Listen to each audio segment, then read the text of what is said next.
Siyempre, pasalamatan natin ang ating performing group. Walang iba kundi ang St. Dominic Savio College Cultural Dance Group. Yes. Galing, no? Oo. Ang saya, napaka-lively at entertaining yung sayaw nila, diba? Sobra. Alam mo, bilang isang taong teatro, sobrang nakaka-relate ako sa passion nila. Ano bang tawag doon sa sinayaw nila, ha? Alam niyo ba yung tawag sa dance na yun? Ano, Hesa? Bagobo dance. Wow. Bagobo dance. Para saan yun? It's their form of welcoming yung mga guests. At welcome na welcome tayo dito sa St. Dominic Savio College! Yeah! Thank you!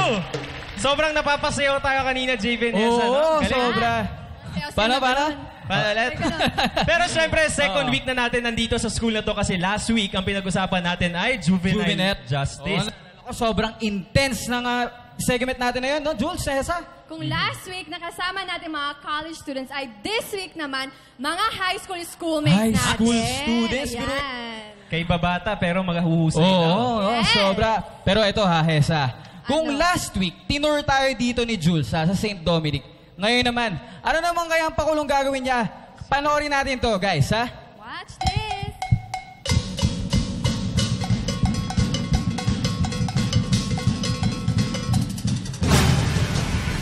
Hello there mga schoolmates! Nandito tayo ngayon sa St. Dominic Savio College kaya samahan ninyo akong libutin at alamin ang mga achievements and milestones ng SDSC sa loob ng 2 dekada. Tara na!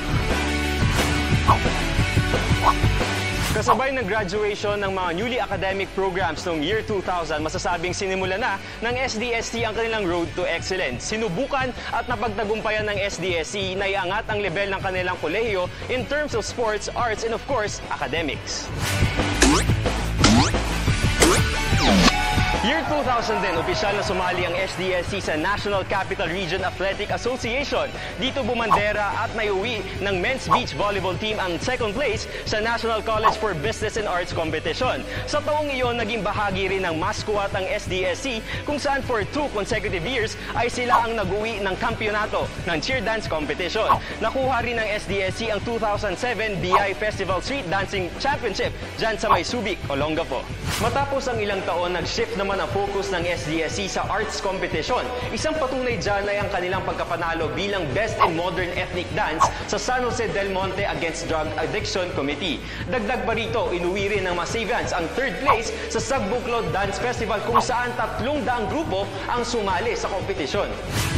Lipat naman tayo sa academic achievements. June 2003, nag-land sa top 3 ng nursing board exams ang SDSC. Dagdag pa rito, 12 sa top ng 20 students ng board ay mga proud Savians. The next year, nagtala ng napakataas na 87% passing rate ang SDSC sa nursing board exams. Kaya naman hindi na nakakagulat na patuloy na nakikilala ang nursing program ng St. Dominic Savio College. 4 years after, dinagdagan pa ng SDSC ang kanilang mga trophy collection matapos silang makuha ang first place sa Inter-School Management Quiz B ng COME. At iyan ang ilan sa mga proud achievements ng St. Dominic Savio College, isang patunay na seryoso ang kolehiyo sa misyon nitong bigyan ng total development ang bawat isang Savian both in academics and extracurricular activities. And with that, mukhang ready na sila sa ating hamon na diskusyon. Kaya naman, welcome to Schoolmates!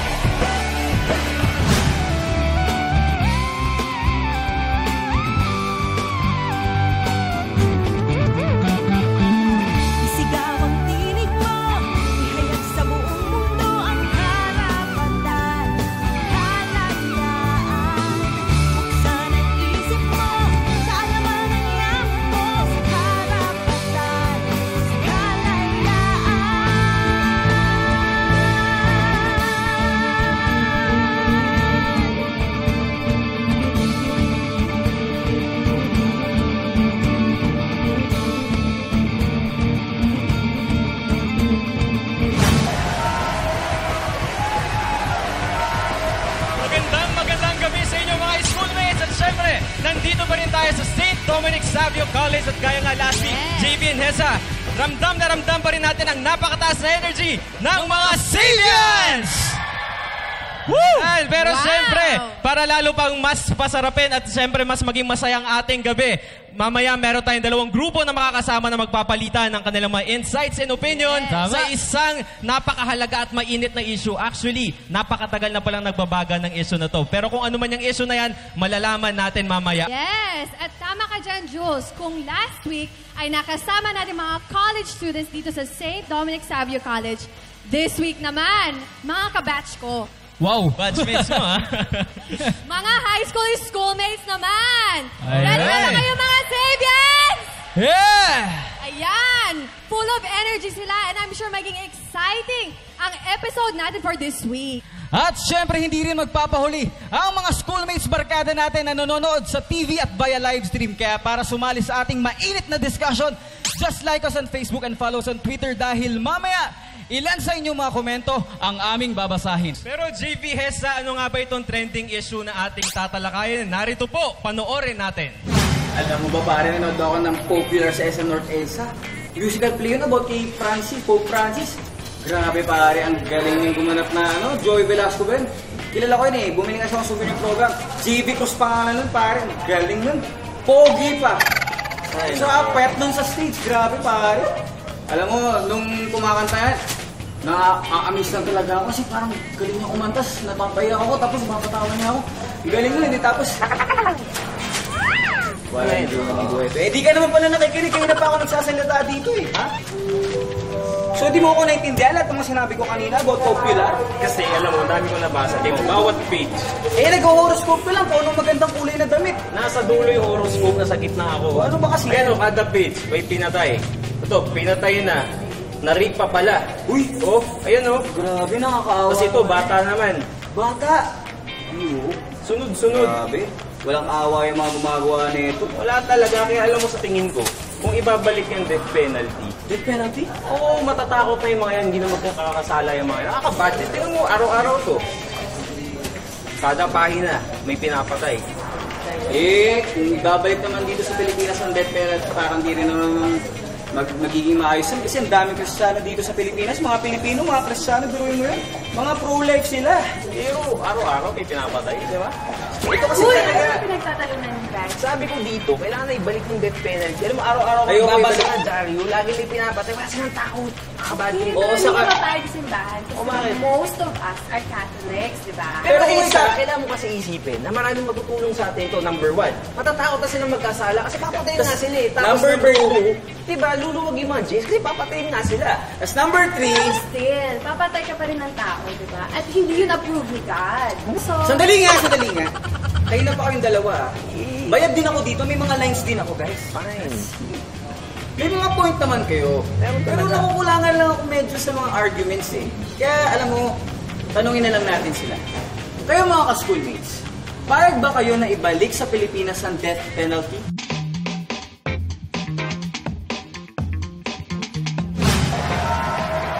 Alright, Tessa, gaya ng napanood natin, kaparusahang kamatayan ang tatalakayin natin ngayong gabi. Medyo mabigat, di ba? Do we really need death penalty para lalong maging mabigat yung mga kaparusahan na ipapataw natin sa mga matitinding krimen? Oo nga, Jules. Alam mo, I think this is the most controversial issue na i-discuss natin dito sa schoolmates. So far, no? Lalo na because the Philippines is widely known as a Catholic country. So, it would be interesting kung ano masasabi ng mga schoolmates natin. Alright, kaya naman tama lahat ng mga sinabi mo, Hesa. Pero para sa kaalaman ng lahat ng mga schoolmates natin, mag-throwback tayo ng kaunti. Balikan natin noong 1993 nang na-reinstate sa Pilipinas ang death penalty. Then come 1999, binitay ang kauna-unahang Filipino na napatawan nito na si Leo Echegaray through lethal injection. At syempre, several years after 2006, sinuspend na sa ating bansa ang death penalty. Alam mo, actually, Hesa, last nung namatay nga si Leo Echegaray, 1999, grade 1 pa lang ako noon. Naalala mo pa yun? Kasi meron kaming prayer na ginawa habang ginagawa For yung kay him. Leo Echegaray. Ayan. At sabi nga nila, the death penalty is an issue of morality and justice. At sa ngayon, matapos ma-witness ng ating bansa ilan sa mga violent and heinous crimes, ay kailangan pang ibalik ang death penalty. Will this be the answer? Malalaman natin yan. That's the very big question, Hesa. Kaya naman, para simulan na ang ating talakayan ngayong gabi, sino-sino nga ba, Hesa, ang dalawang grupo na ating makakasama? Sila ang pinagmamalaking estudyante ng St. Dominic Savio College at para sa kanila, pabor daw sila na ibalik ang death penalty. Let us all welcome our schoolmates, Irma, Earl, John, at Thomas! Ang white team. Alright, dito naman tayo sa aking kaliwa, Hesa. Sila ang grupo na siyempre, mga brightest high school students nandito sa St. Dominic. Sila ang hindi pabor sa pagbabalik ng death penalty. Let us all welcome our schoolmates, Kyla, Luke, Ken, and Kristen. Yes, at maliban nga sa ating debating teams, ay may chance din sumali ang ating mga schoolmates sa audience. Nakasama ngayon si JV! Yes, Cesar, ramdam ko na excitement nila dito. Di ba, schoolmates? Oh, yun. At syempre, handang-handa na rin ang St. Dominic Savio College to share their thoughts dito sa usapin kung dapat nga bang ibalik sa Pilipinas ang death penalty. Kaya balik muna dyan, Jules and Hesa. Maraming salamat sa iyo, JV. Kaya siyempre, Hesa, sa ating pagbabalik, simula na ng mainitang diskusyon dito lamang sa Schoolmates. May pakialam ka!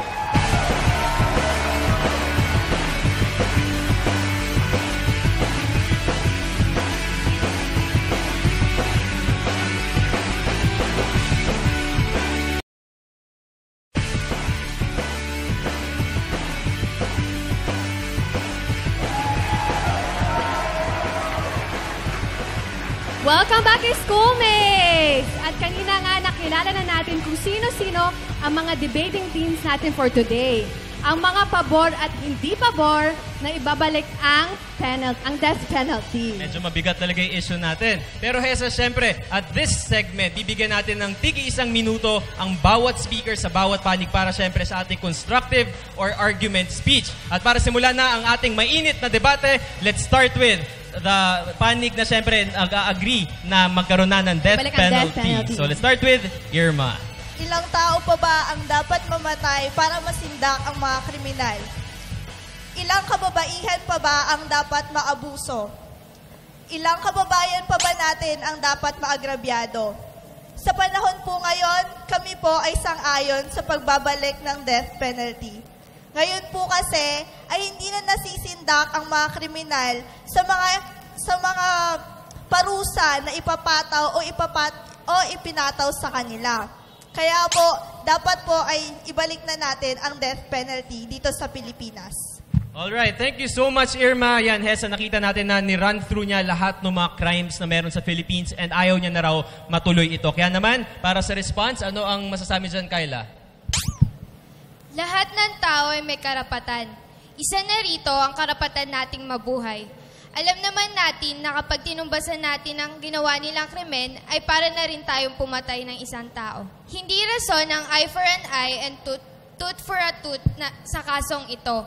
Oo, kailangan natin parusahan ng mga taong nagkasala, pero hindi sa paraan ng pagpapatay ng isang tao. Kaya hindi kami sang-ayon sa death penalty. Yun lamang at maraming salamat. Yes, thank you, Kyla. So para kay Kyla, Jules, sabi niya, pro-life daw. We all have the rights to live. So ano kaya masasabi ni Earl? Magandang araw sa inyong lahat.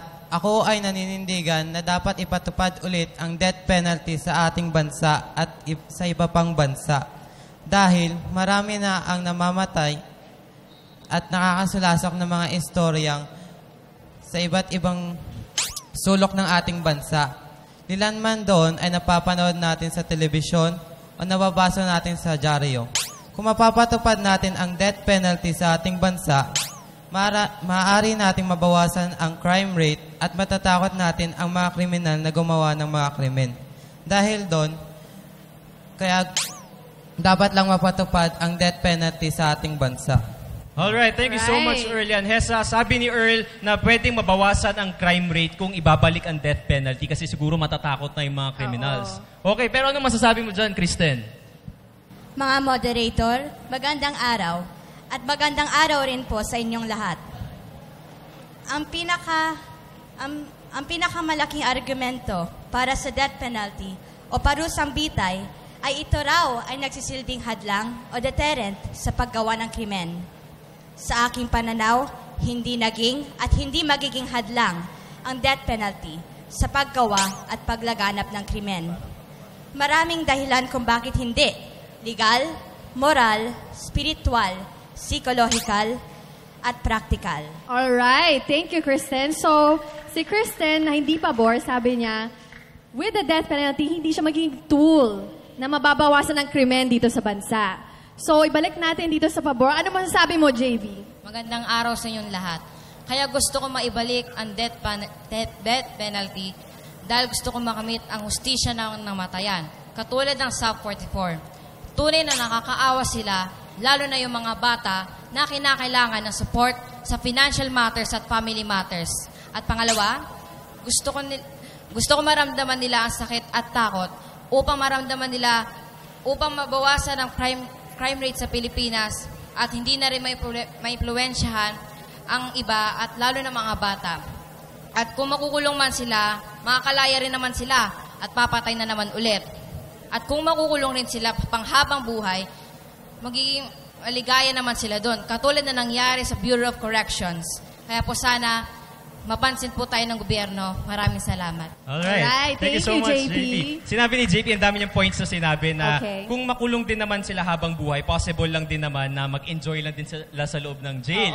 Tapos sabi niya pa, kung may pinatay din naman na isang innocent na tao, tapos yung kapalit naman na kaparusahan ay kukulong lang, hindi raw equal na kaparusahan yun. So parang walang parusa para sa kanya. So walang equality doon at walang justice for JP. Okay, ano masasabi mo dyan, Ken? Hindi ako pabor sa muling pagpapatupad ng death penalty. Una sa lahat, bilang isang Katoliko at makadiyos na tao, dapat lang nasundin natin ang isa sa mga utos ng ating Diyos, ang huwag pagpatay sa kapwa nating tao. Lahat naman tayo nagkakasala. May mga tao lang talaga na may mabibigat na dahilan upang magawa ang mabibigat na kasalanan. Ayon nga kay Representative Lagman, pangunahing may akda ng Republic Act 9436, an act of prohibiting imposition of death penalty in the Philippines. Kaya sana, wag na ipatupad ang death penalty dahil hindi naman tayo nagbigay ng buhay sa kauri nating tao. Yun lamang po. Maraming salamat. Alright. Thank you, Ken. So, Diyos, ang sabi ni Ken, ang may takot pala sa Diyos, kailangan din yon. So, sinasabi niya through the Word of God that thou shall not kill, di ba? One of the 10 commandments natin yon. Saka hindi naman daw tayo nagbigay ng buhay sa kapwa-tao. That's So, wala raw right. tayong right na bawiin ito sa kanya. Oo. So, maganda rin yung point ni Ken. Ano kaya masasabi ni Thomas? Ako po ay isang ayon sa death penalty dahil ito po ay nagbibigay sa atin ng proteksyon. Alam naman po natin lahat na ang Estados Unidos ang nagpasimula nito. Ang Saudi Arabia naman ang sumunod. Alam din natin dapat na bigyan to ng importansya at dapat ibalik ang death penalty. Dahil una, ito po ang nagliligtas ng mga buhay sa mga kawatan na nagbibigay o nagbabalak gumawa ng masama sa ating bansa. Kahit sabihin nilang ang death penalty ay brutal, hindi naman kami ang sisisihin, kundi ang gobyerno. Kung hindi tayo binigyan ng magandang disiplina, hindi tayo tataas ng mga crime rate dito sa ating bansa. Yun lang po at salamat. Thank you so much, Tomas. Thank you. Okay, wala raw brutality kahit na may death penalty kasi at the end of the day, hindi naman daw sila ang may kasalanan. Kumbaga, meron pang higher office na dapat managot at ito yung, siyempre, yung mga authorities natin. Yan ang pananaw ni Tomas. Pero anong ang tingin mo dito, Luke? Noong araw ng mga Kastila, meron silang paraan na death penalty before. Kamatayan na death penalty. Yung mga yung mga yung ginagarote. Ganun, di ba? Yung gumbursa. Pagpugot ng ulo, paglunod. Talagang mahaba na ipinagdaanan ng death penalty since Spanish times. Yun yung sinasabi ni Luke. So, sinasabi niya maraming styles before. Meron daw paglunod, meron paggarote, merong basta napakaraming style. Napaka-violent. Kumbaga, very medieval siguro yung gusto niyang sabihin dito. Kasi nga, during the old times, ito nangyari. Alright! At narinig na natin yung mga opinions ng dalawang grupo natin dito. So, let's go check in with JV to hear the views and opinions ng mga schoolmates natin dyan. Kamusta, JV? Yes, thank you. Pero bago yan, we would like to acknowledge the presence of Mr. Martin Badulis, Chairman of Volunteer Against Crime and Corruption. Magandang araw po, sir.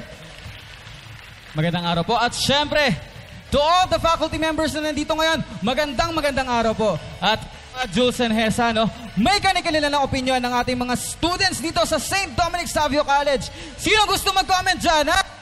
Sino? Ayan, si Kuya. Siya lang nagtaas ng kamay. Kaya dito. What's your name, Kuya? Gmar. Gmar. Anong grade mo na? Grade 9. Grade 9. So, anong comment mo sa ating, pabor ka ba o hindi ka ba sa death penalty dito sa Philippines? Hindi po. Right. Dahil, di ba magiging labag sa utos ng Diyos kung magkakaroon ng death penalty sa Pilipinas? Halika muna dito. So, yun yung comment mo. Pero meron kang tanong. Yun yung tanong mo. Sige. Yun daw yung tanong niya. Kung hindi daw ba magiging labag sa ating religion yung pagkakaroon ng death penalty, ang pagbabalik ng death penalty dito sa ating bansa. Okay, ayan. So Alright. siguro, Hesa, para yan sa mga in favor sa death penalty. Baka daw lumalabag ito sa batas ng Diyos. Tama? Okay. Anong masasabi nyo? Actually, yes, tama na labag to sa reliyon natin na Kristiyano. Pero meron ring nakalagay rin sa Genesis 9:6 na shedded man's blood by man shall shed his blood. Okay. Alright. So nakabase rin daw sa Bible na Sa Genesis pa Oo. about death. Okay, so yun, may dadagdag pa kayo about the issue? Na lumalabag daw yung posisyon nyo sa batas ng Diyos. Tama ba yun? Tingin mo, Earl. Yung sinasabi mo ba yung Diyos lang pwede ang pumatay?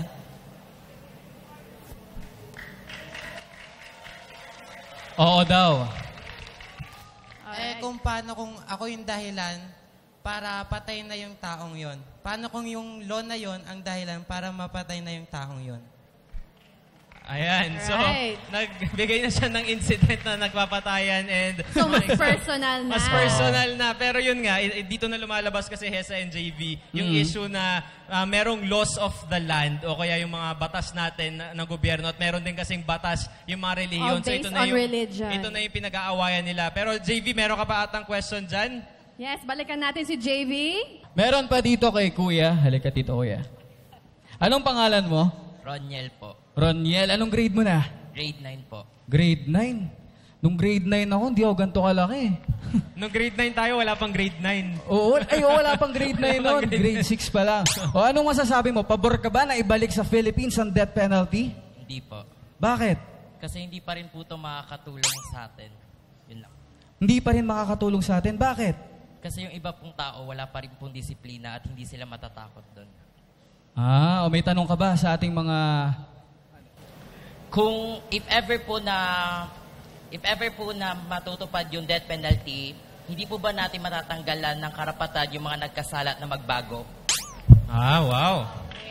Yun yung tanong So, niya. dapat discipline talaga. Saka dapat daw may right sila na magbago. Ibig sabihin ko nagkasala, second chance. One more chance para. One more chance. One more chance. Gusto ko Popoy, yan. ikaw ba yan? Popoy? Si Popoy pala ito nagtatanong. Okay, anong masasabi nyo? Para sa inyo pa rin yan. One more chance daw, inaalis nyo yung karapatan sa kanila na magbago. Second chance ba yung sinasabi niya? Second chance. Bale, kung bibigyan siya ng second chance, yung pinatay niya bang tao, binigyan niya ng second chance? Yun lang. Ayan tayo Ang gandang punto nga naman yun, namatay na nga yung tao diba? Wala nang second chance. Ikaw pa, yun. Jules, naniniwala ka ba sa second chances?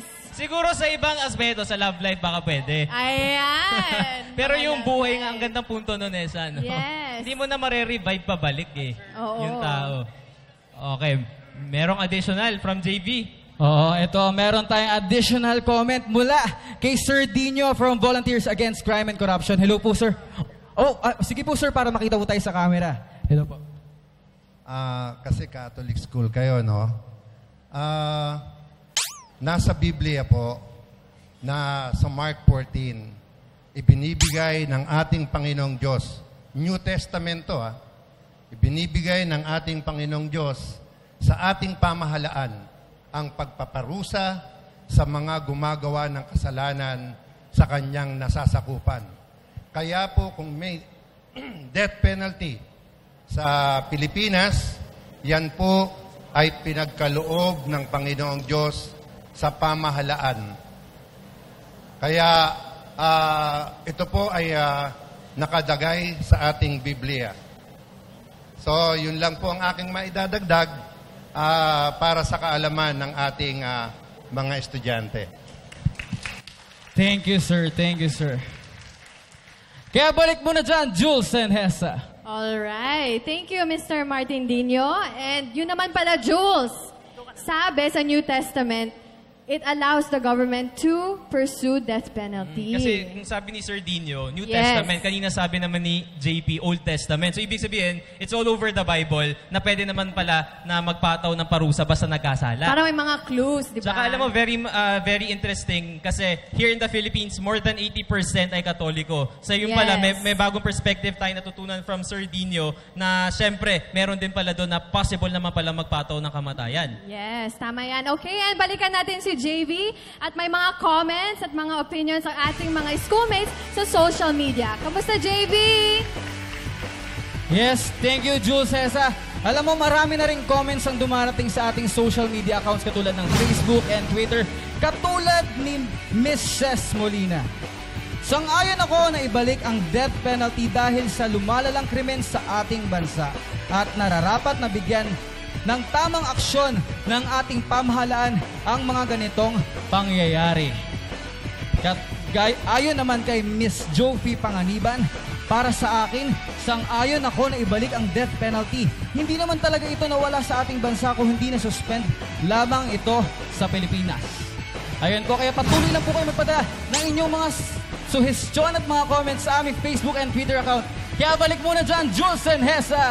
Alright, thank you, JV. At sa aming pagbabalik, marami pa tayong napag-usapan tungkol sa death penalty. Stay with us dito lamang sa Schoolmates. May pakialam ka!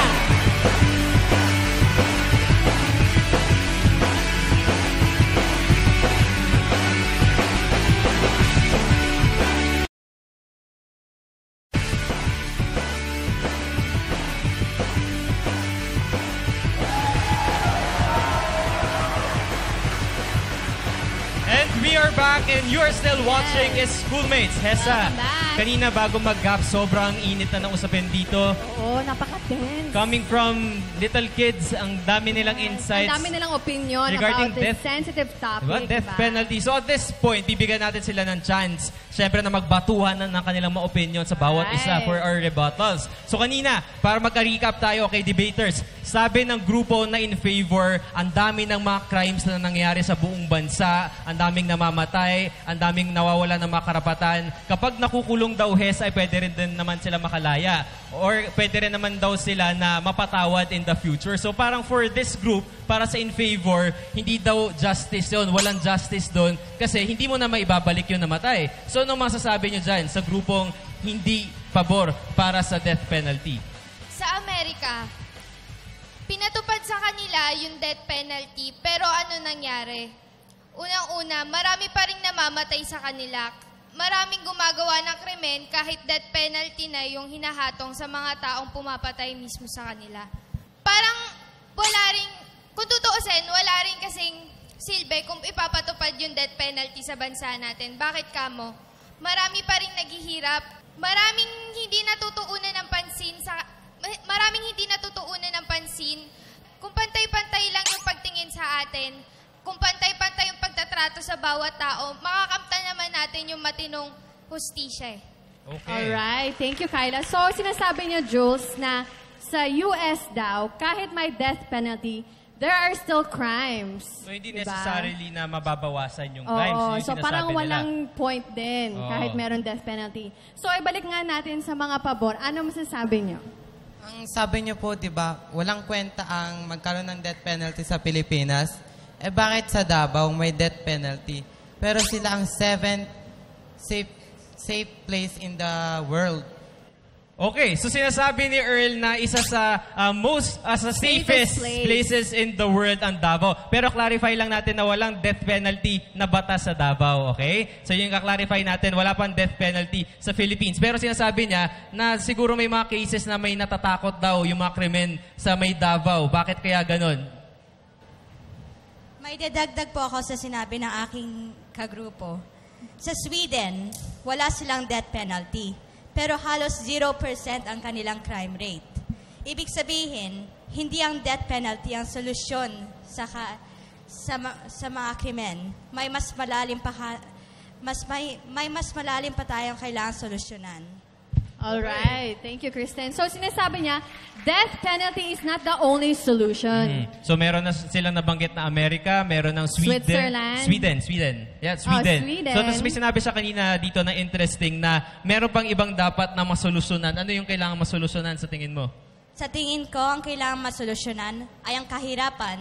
Kasi ito ay ang nagbubunga. Dito nanggagaling ang maraming mga krimen, katulad ng pagnanakaw, pagpapatay, at ilan pa. Alright, so it all boils down to poverty. Yes. Oh, poverty daw. Para sa in favor sa death penalty, hindi daw kailangan ng death penalty kasi ang pinaka-root naman na problem ay kahirapan. Ano masasabi niyo dyan? Para sa amin naman po, hindi naman yung agad-agad, 0% agad-agad yung magiging result ng death penalty. At least, malilimit natin siya little by little para mapunta tayo dun sa sinasabi niyo para ma-solve natin yung poverty. Slowly but surely. So, step by step Step by step daw. Hindi naman daw isang snap agad pag gising mo, wala ng crime. So, it takes time pala. Hindi naman daw kailangan natin magmadali. Baka masyado kayo nagmamadali. Hindi naman pala ganun eh. O pwede pa naman daw, merong pag-aasa yung death penalty. Pero bibigyan natin ng proseso. Ano masasabi nyo doon? Hindi lahat ng tao sa Pilipinas ay diretso ang pag-iisip. Katulad ng mga taong nagdodroga. Di ba hindi diretso ang pag-iisip nila? Paano sila matatakot sa death penalty kung hindi nga sila makaisip ng tama?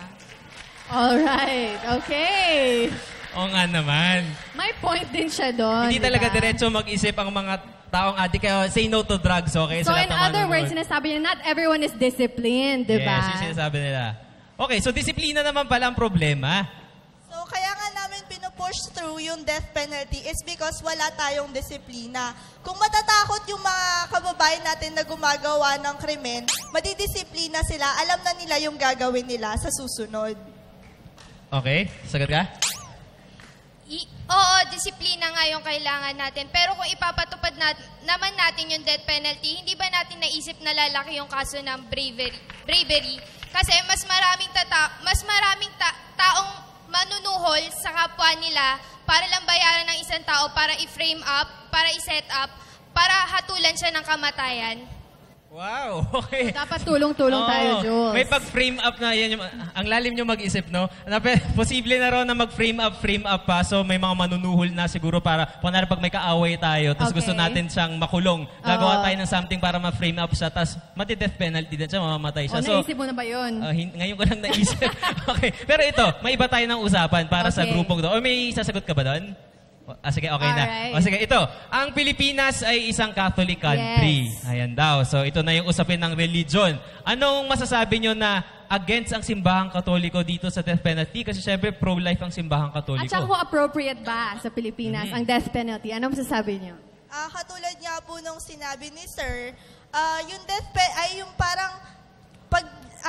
parang binigay sa atin ni God yung will para tayo yung magbaba ng justice sa mga kapwa natin. At saka, sa history din po kasi, nung panahon ng mga Kastila is that proponent din po ng death penalty yung simbahang katoliko. So, it means po na hindi po against talaga yung simbahan sa pagbibigay ng death penalty sa Pilipinas. Alright. So during the Spanish times, ang sinasabi ni Irma is that the Catholic Church also supports death penalty. Sila naman pala nagsimula.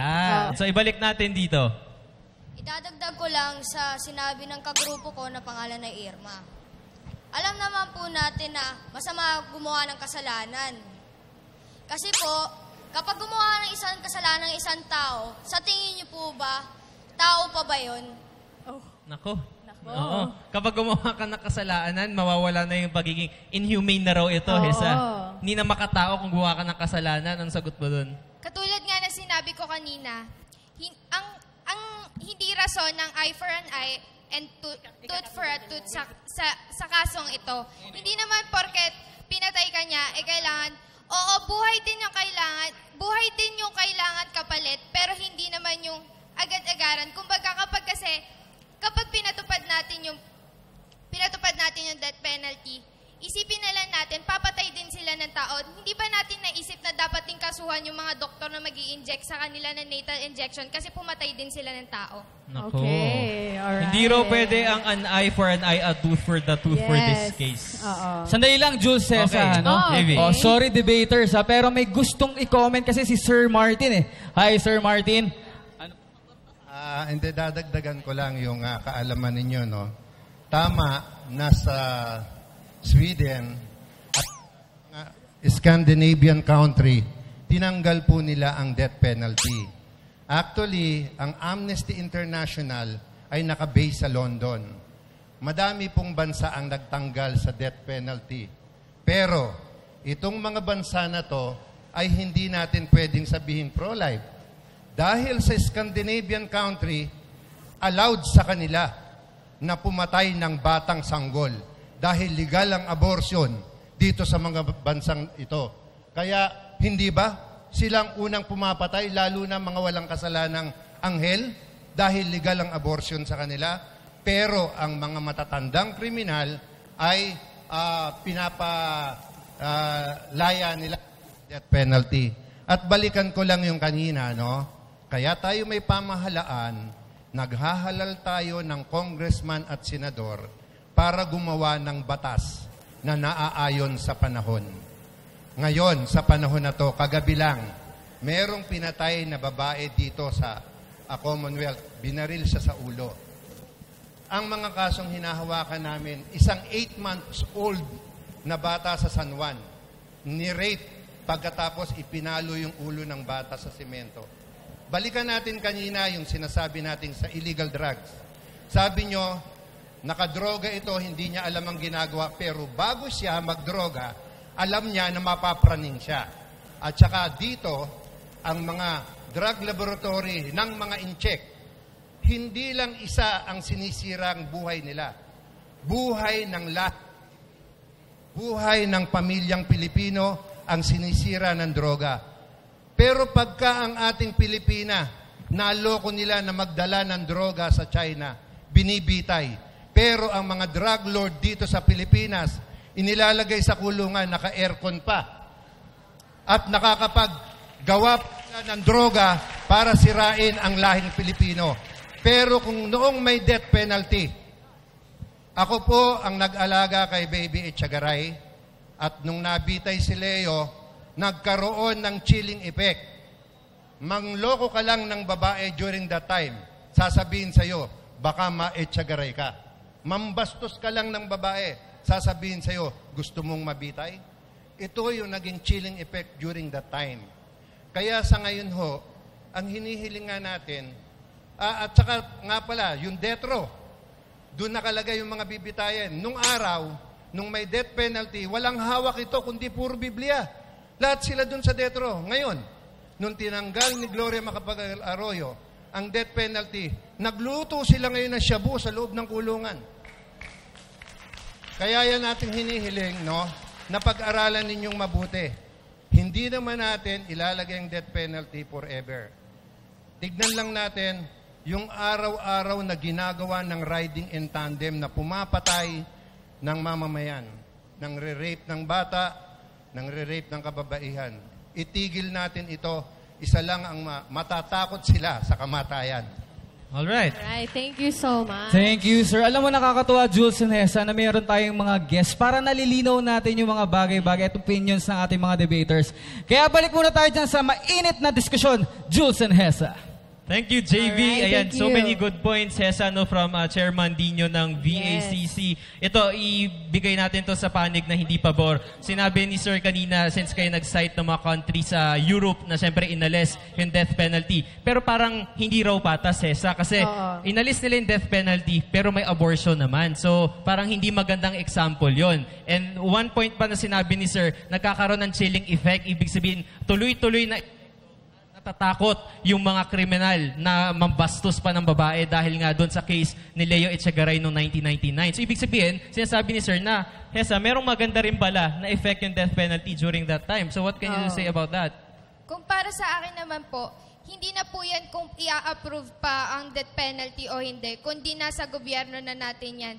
Kung dadami pa, kung matutuunan ng pansin ng kaban ng bayan ng gobyerno, mas maraming matutulungan mahirap, mas maraming mapapakain mga feeding programs, kung ano-ano pa na pwedeng makatulong sa ibang tao, makakatulong na tayo, mababawasan pa natin yung mahirap para hindi sila gumawa ng mga krimen katulad ng pagnanakaw o pagpatay man dahil lang sa pera. Alright. Okay, thank you so much. Malinaw yung stand nila, Hesa, na poverty talaga yung pinaka-problem. So yun yung main problem, di ba? So, may question ako dito para sa mga pabor. Naniniwala ba kayo sa pagpapatawad? Ano masasabi niyo dito? Yes po, naniniwala po kami sa pagpapatawad. Kasi po, lahat naman po tayo nakakagawa ng kasalanan. Pero po, what if nabigyan mo na siya ng kapatawaran tas ginawa niya pa po to ulit? Sabi nga po nila is, once is enough and twice is too much. So, nilulugar din po natin dapat yung pagpapatawad natin base sa kung ano yung nagawa ng tao, kung mali man or tama. Okay, so Hesa, may limitations ang pagpapatawad. Ayan, no? Sa lahat But they do believe. Yes. Naniniwala sila pero dapat may limitasyon lang. Hindi dapat abusuhin. Oo. So 50-50 ulit. 50-50 lagi. Alright, so balikan natin si JV at may mga comments ang mga schoolmates natin sa social media. Ano masasabi nila, JV? Thank you, Jules. Alam mo, nakakatuwa, no? Kasi pag chinecheck ko yung Facebook account natin, nakakatuwa kasi sobrang flooded tayo ngayon ng mga comments. Alam mo, ito meron nga akong tinignan eh. Nilike ko nga eh. Ito, sabi ni Camille Monteroso. Sang-ayon ako dito, sa panahon ngayon, marami ng masasamang tao na di nararapat ng dapat na parusa. Kung sakaling mapatupad man ito, sana tamang tao din ang maparusahan. Ito naman, sabi naman ni Gab Ferreras, I'm in favor. Deserving na mapabilang sa hawla ang mga kriminal at nagkasala sa batas. Patuloy lang kayo magpadala ng inyong mga opinion sa ating Facebook and Twitter account. Marami pa tayong dapat talakayan dito lang sa pagbabalik ng Schoolmates! May pakialam ka!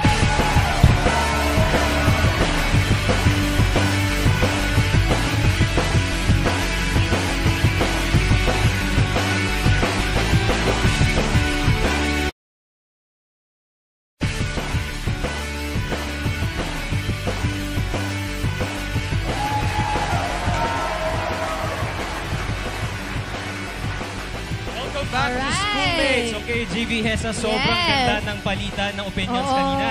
Super intense dito, JV. Kahit sa social media account, sobrang intense eh. Flooded na flooded tayo sa comments. Ang dami nating comments from our schoolmates, di ba? Yes, and of course, this is a very sensitive issue. Tas ngayon, maganda pa to na coming from high school students. Kaya naman, nandito na tayo sa point na maririnig natin yung final statements from our teams. Yes, and we will start with Irma. So, pabor po kami at sang-ayon po kami sa death penalty dahil naniniwala po kami na ito ang magbibigay ng disiplina at takot sa mga kababayan natin na nag-iisip na gumawa ng krimen para mabawasan din po ang krimen sa ating bansa. Alright. Thank you, Irma. And okay, so final statement naman, Kyla? Hindi kami pabor sa death penalty dahil alam natin sa Pilipinas ay meron tayong human rights na magpapatunay na lahat tayo ay may karapatang mabuhay. Hindi porket na may namatay, isa lang kasalanan ang may mamatay na isang tao. Dadagdagan pa ba natin siya na isa pang pagkakamali? Ang dalawang pagkakamali ay hindi at never magiging tama kapag naging dalawa pa yung dalawang pagkakamali na yun. Alright, thank you very Kyla. much.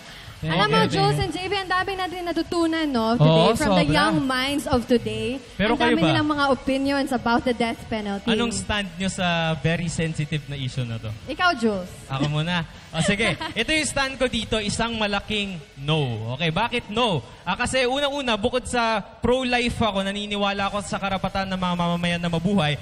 For one, death penalty is too medieval for me. Nandito na tayo sa panahon na makabago na, lalo na sa bansa natin. Sa konteksto ng bansa natin na demokratiko tayo, hindi kailanman nararapat na bawiin ang buhay sa isang tao dahil siya ay nagkasala. Pangalawa, ibalik natin yung pinakaugat ng problema na ito. Gaya ng sinabi ng grupo sa kaliwa ko, na ang pinakaugat ay kahirapan. Sino ba ang baka malay natin hindi nila alam yung mga batas na mali na pala yung ginagawa nila. Baka kulang sila sa edukasyon kaya sila nagkakamali. Baka wala silang pera kaya sila nagnakaw. So ito yung mga punot dulo na kailangan natin balikan. Pangatlo, kung ibabato naman sa atin yung issue ng sistema, ng jail system na may mga naka-aircon, which is true, which is really bad. It's a totally different issue from death penalty because I certainly believe na justice system naman ang mali sa punto na to. And lastly, balikan natin yung kaso kay Mary Jane Veloso sa Indonesia na halos buong bansa ay nagkaisa na huwag ipataw sa death penalty si Mary Jane Veloso. But now, kapag nakakita tayo ng iba't ibang kaso na gusto ipapatay kasi may mga ganitong kaso, nag-iiba ng stand yung mga netizens natin. No to double standards, manindigan tayo kung ano ba talaga ang gusto natin. So that's once again, that's my issue. Itama ang edukasyon at poverty ang baguhin natin. Ayan, thank you so much, Kuya Jules. Ikaw naman, JV, ano yung point mo? Tama naman yung sinabi ni Jules, pero para sa akin, siguro panahon na din ng government natin na magkaroon ng... Pabor talaga ako. Pabor ako na magkaroon ng ibalik ang death penalty dito sa ating bansa. Pero lang, sana yung mga magbibigay ng hustisya sa ating mga kunyari, nagkaroon ng pagkakasalang isang tao, sana magkaroon din ng hustisya sa pagpili kung bibitayin nga ba talaga siya. Yes. Hindi ba? Hindi lang yung... Alam ko naman, may tiwala naman ako sa ating government. Pero sana lang talaga na magkaroon... process. Oo, maging maayos yung process ng pagbibitay sa ating kapwa. Okay, sa akin naman, in my opinion, yes. Pero, pro-life din ako. Don't get me wrong, guys, ha? Pro-life din ako. Pero, if needed, why not, diba? If it's needed, we need to make a change. And also, for me, isang malaking factor, ang pagiging discipline ng mga tao. For me, that's number one talaga. So, if we could all work together and be disciplined, so it will push our country to become a better one. Diba? That's right. Alam mo, ito yung maganda sa schoolmates kasi at the end of the day, wala tayong sinasabi na kung ano yung tama at saka kung ano yung mali. Yes. Binibigyan natin na mas malawak na perspective yung mga kabataan, yung mga schoolmates natin hinggil sa iba't ibang issue. And with that, dito na po nagtatapos ang ating napakagandang pag-uusap. Kaya naman, gusto nating pasalamatan ng ating debating teams. Congratulations sa napakaganda nyo. Thank you very much. Of course, to the St. Dominic Savio College School Administrators and faculty members. And next week, ang bibisitahin po nating school ay ang mga schoolmates natin sa Philippine Normal University o ang PNU para sa isang napakainit na usapin. Ito naman, recently sa USA ay naipasa na po, legal na ang same-sex marriage sa 50 states ng Amerika. Yes, and love wins, diba? At dito nga sa Pilipinas ay matagal na rin natin pinaglalaban ng ating mga kaibigan sa LGBT community. Yes, at mahalaga rin na talakayan ito ng ating mga schoolmates para higit nilang maunawaan ang pros and cons ng mga bagay na ito. Alright, okay. So, we would like to thank me and JV would like to thank Ms. Dr. Noreen Molina from Skin Solutions for always making our skin look fresh. Thank you po. Of course, thank you to Albert Mutok for my hair. Okay. And with that, ating tandaan, sa bawat usapin, sa bawat issue, may boses ang kabataan. Sumali, makinig at makaisa dahil opinyon nyo'y mahalaga. Kaya naman, sabay-sabay nating isigaw sa buong mundo. Schoolmates, may pakialam ka!